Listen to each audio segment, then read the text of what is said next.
as a symbol of Christ in the world. I even practiced this before I came. There we go. Remember the prophet said that people walking in darkness have seen a great light. We use this to symbolize that light, and at the end, we as swimmers take this light out into the world with us. While we know that God is always with us, remember the words of Jesus, who says, whenever two or more are gathered in His name, I am there in your midst. So we gather today, Christ in our midst, and in the midst of Christ.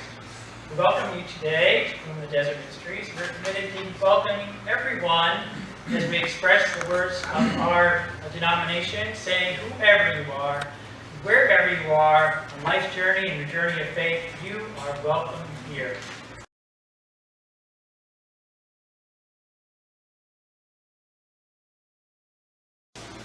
We're grateful for the healing and reconciliation. We're grateful for the gift of our lives and the gift of others in our lives. Each of us is created with dignity and worth. We are called to love each other and to do nothing to others that we find hateful to ourselves. We honor the many ways that people live and love.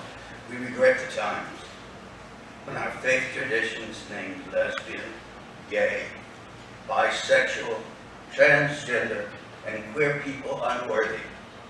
We do not want that to continue. Love does not exclude. We are all worthy. We suffer when LGBTQ persons are oppressed, excluded, shamed by religious people who overlook the foundational calls for justice in our scriptures. True justice flourishes when we live in authenticity and integrity.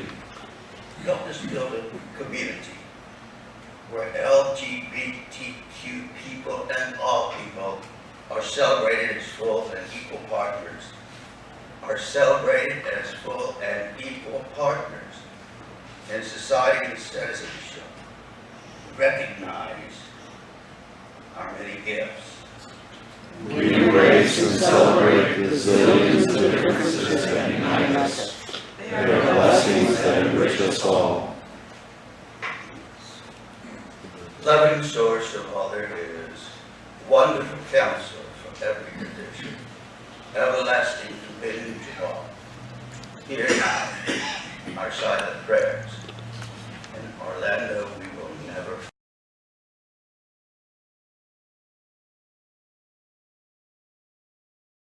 forget you.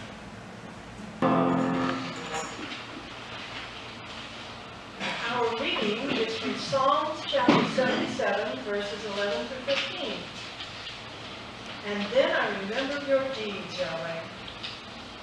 Yes, I will call to mind your wonderful acts of long ago.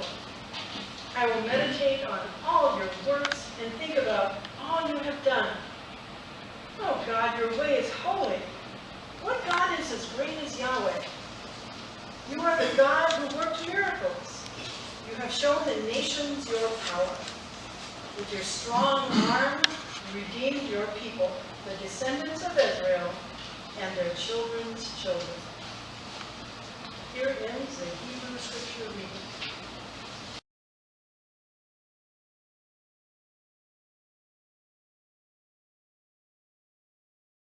Morning. Please rise as you are able for the reading of the Gospel. They entered a Samaritan town to make preparations for him, but the Samaritans wouldn't welcome Jesus because his destination was Jerusalem. When the disciples James and John saw this, they said, Rabbi, do you want us to call down fire from heaven and destroy them? But Jesus turned and reprimanded them. Then they set off for another town.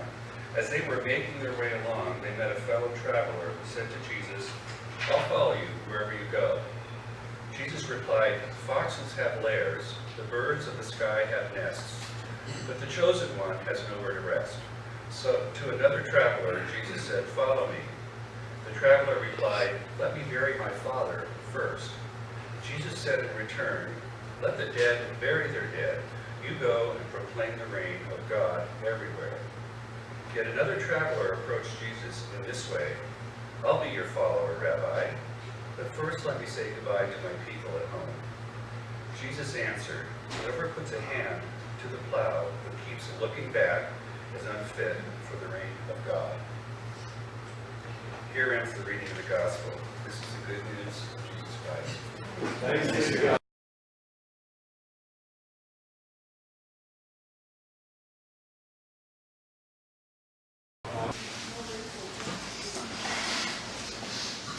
Let's pray together. This is from Jeremiah 23. Woe to the shepherds who are destroying, scattering the sheep of the pasture, declares our Lord. Because you have scattered my flock and driven them away and not cared for them, I will bestow punishment upon you for the evil that you have done. Now, we have to remember that's the Old Testament God that's sort of being written about, and that God at that time was a rather righteously angered being that was kind of quick to dish out punishment. And so we just have to put some context. Perhaps God mellowed a little bit after having a kid. This passage is written by Jeremiah, a prophet, and it was to express Jeremiah and God's disdain for religious leaders who were using their power and influence to divide, ignore, and even profit off the people they were supposed to be nurturing. Now, I'd suggest that some of that still continues today, particularly with regard to many religious leaders and their institutions regarding their relationships with the LGBT community. And that brings us to our topic for today. June is the historically Pride Month in the United States, and today, specifically, is Pride Sunday in the United Church of Christ, thus the beautiful rainbow trembles and the beautiful music and the diversity that you're seeing in front of you today. For this commentary, I wanted to look at two movements. One is the movement of Christianity, and the other is of LGBT rights. Just like the normal caveat with me is I don't like the LGBTQAI question mark, which we have right now. So I refer to that and advocates as alphabet people. In my mind, many letters, one alphabet. And so you'll hear that term used throughout. So I want to explore today the similarities of these two movements, the Christianity and alphabet movements, their beginnings, their similar beginnings, and what these two efforts might learn from each other today that could be useful. When we talk about the intersections of these two movements, we have to realize that it's quite a large swath, larger than most people know and most have heard about. The latest Pew research in 2015 said that about 48% of alphabet people consider themselves to be practicing Christians. So that's a large number, and there's sort of a myth out there that LGBT people go to church, alphabet people. That we see that in ourselves.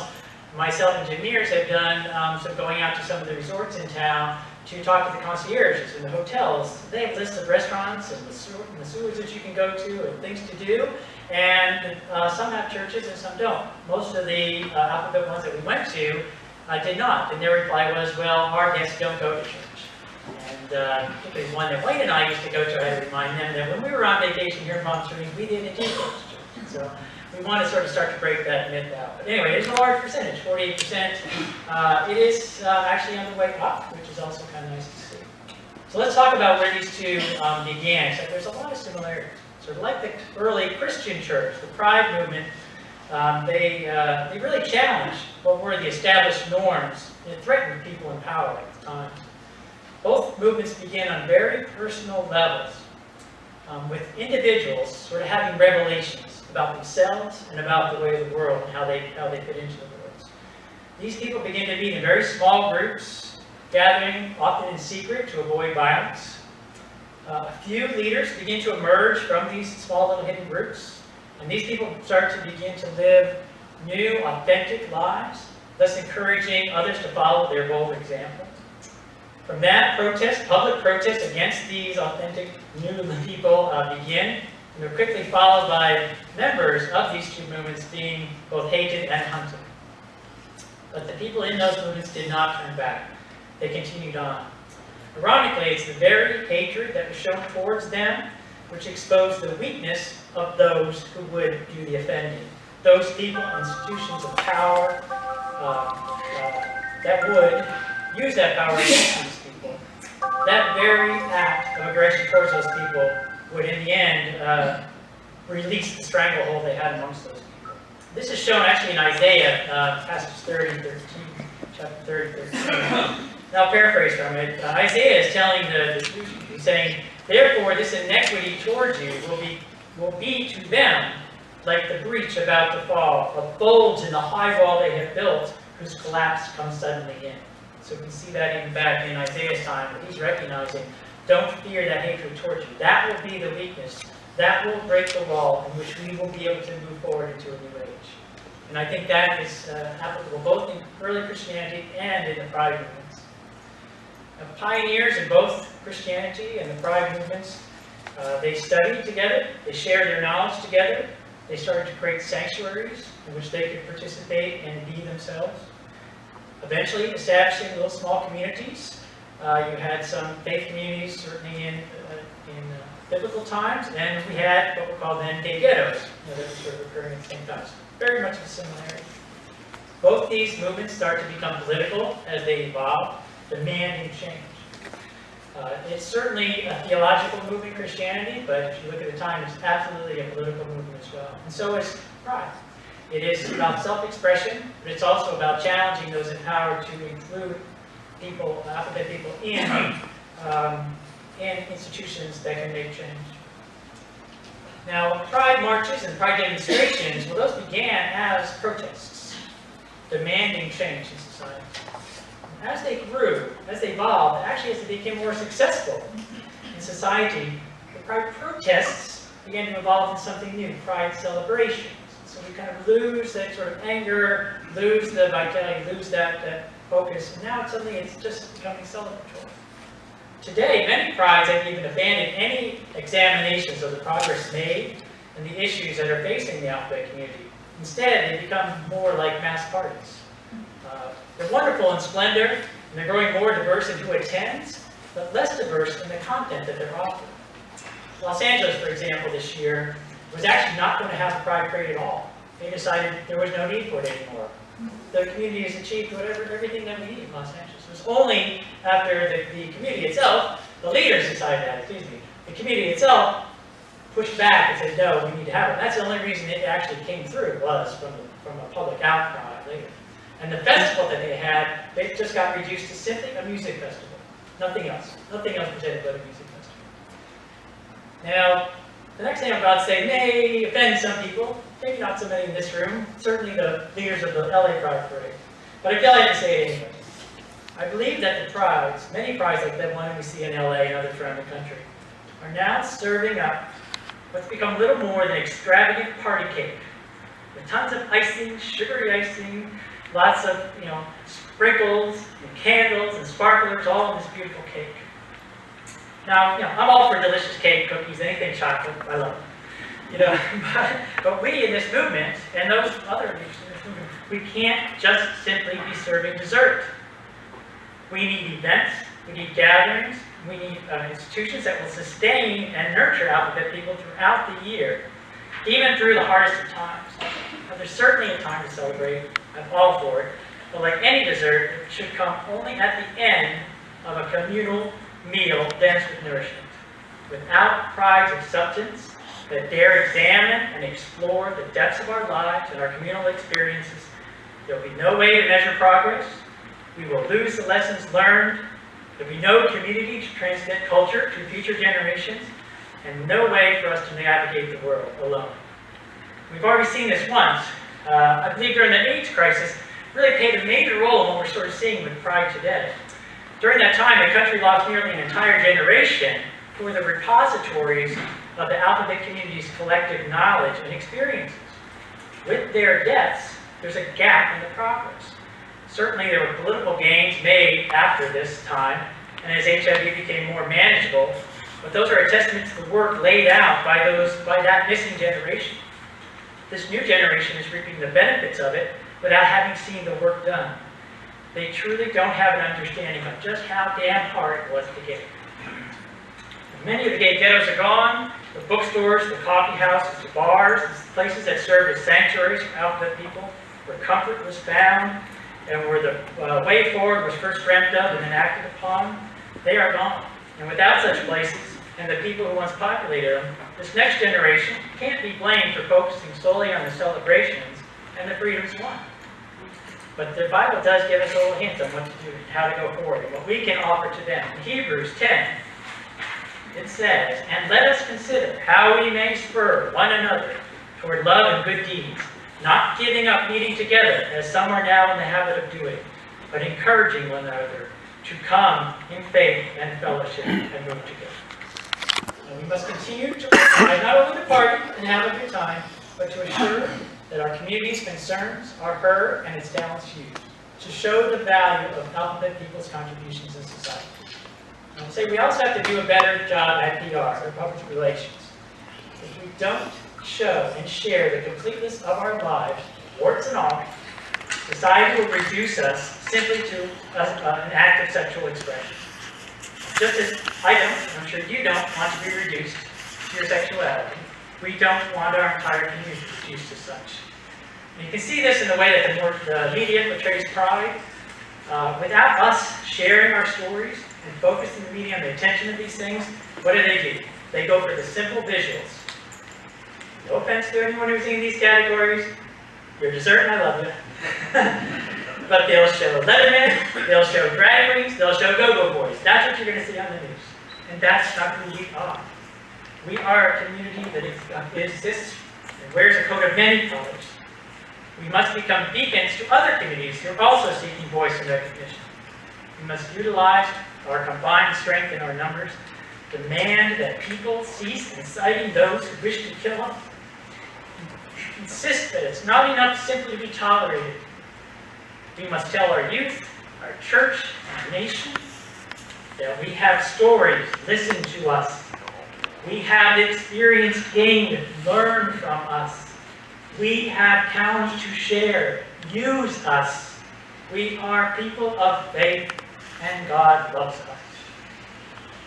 Now, in our United Church of Christ, our pride effort, as I mentioned earlier, is called Open and Affirming, or O&A for short. And while indeed the greater church does fully embrace the participation of Alphabet people, it's up to each individual church whether to affirm this position or not.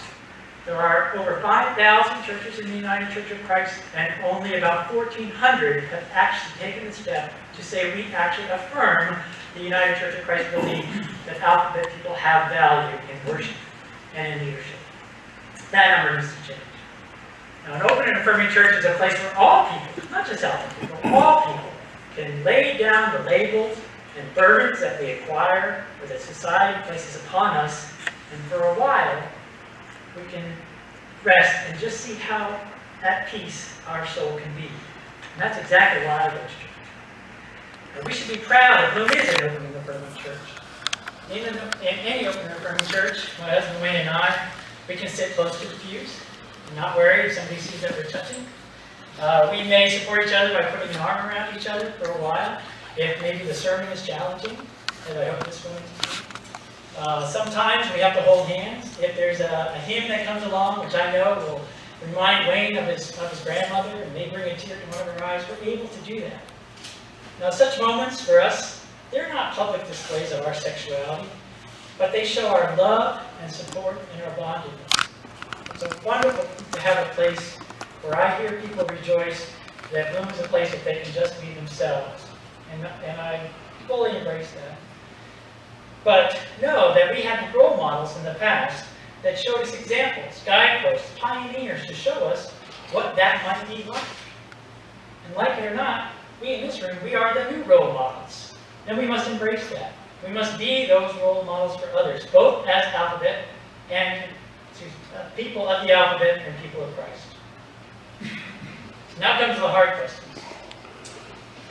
Are we, as Christian churches, only serving cake? Are we adding video screens and rock bands, even worshiping in theaters to simply entertain our congregation? Are we pacifying our members, placating to them, and softening our teachings when the words of our theology are meant to be difficult? Are we seeing, valuing, and utilizing the wholeness of our fellowship warts and all? Are we funneling action simply to create a time of worship? Or are we worshiping to create times of action? Are we ready for what comes next from a God who is still speaking? Now, these are questions not simply to answer, and I offer no answer today. They're not to be answered and put away. These, I believe, should be ever-living questions that guide us forward in Bloom and the Christian movement. So let's sum it up. What have we learned about these two movements, and what can they learn to move forward ahead together? Now, our UCC example of reliving our history while not being trapped there should remind those in Pride that the names, the histories, the struggles of those who came before matter and must be remembered and taught. And Pride's recent shift to being celebrations only should be a cautionary tale to the Christian community that message is what matters, not change. As individuals, our wholeness is our value. That's the message of Pride. Our wholeness is our value. That is what Pride teaches us. And that very same wholeness is our holiness. That is the ultimate message of Jesus Christ, that we strive to recognize and honor Him. Now, for our closing prayer, I'd like to return to the very next lines in that Jeremiah passage, because I think there's a little instruction there to help us move forward. It follows immediately with the punishing. It will say, "Then I will gather my flock where you have driven them, and will bring them back to the pasture, where they will be fruitful and increase in number, and I will place shepherds who will tend them, and they will no longer be afraid or terrified, nor will any be missing." Amen. Amen.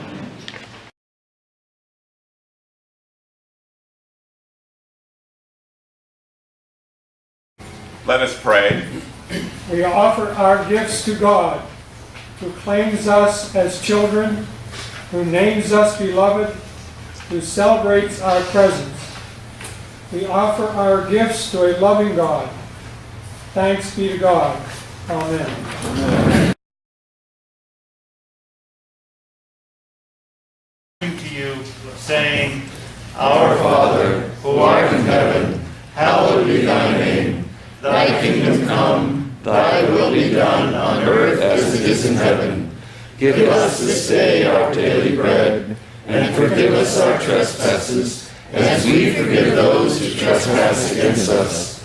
And lead us not into temptation, but deliver us from evil. For thine is the kingdom, and the power, and the glory forever. Amen.